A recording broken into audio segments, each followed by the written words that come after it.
On a, je dirais, aujourd'hui une enveloppe de près de 100 millions d'euros de projets de construction neuve ou de restructuration lourde qui intègrent le bois de manière extrêmement conséquente.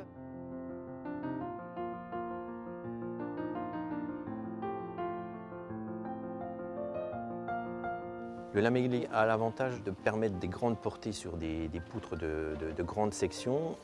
Dans un hall de fabrication, ne pas avoir de poteau au milieu d'une portée, c'est réellement un avantage pour le présent, mais aussi pour le futur. Et quand on visite l'hall de fabrication, on n'a pas obligatoirement l'impression d'être dans une usine, mais plutôt je ne dirais pas jusqu'à dire dans un chalet, mais on a réellement un aspect chaleureux, une usine qui fabrique du bois et qui est fabriquée avec du bois.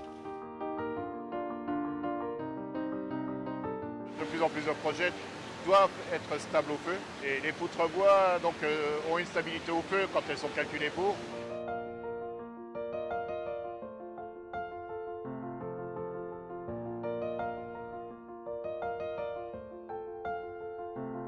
L'utilisation du bois lamellé s'est imposée assez vite parce qu'on a aperçu les qualités du matériau. Donc c'est un matériau qui est un matériau à la fois de tradition mais aussi de nouveauté, d'innovation, de haute technicité.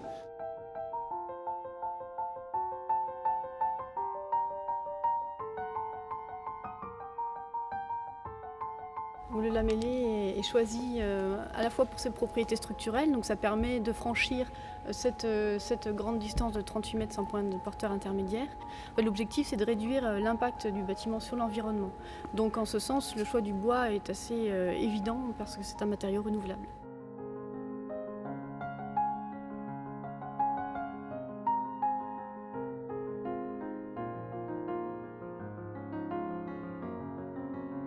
Ce qui a été donc fait ici, c'est de limiter les éléments dans leur longueur par rapport au problème de levage et de manutention dans un site complètement urbain, complètement clos. Les bois arrivés sur site n'ont pas eu à être recoupés, tout était parfaitement prévu pour chaque trame avec un seul élément, le bois lamellé, pour faire une grande unité au projet.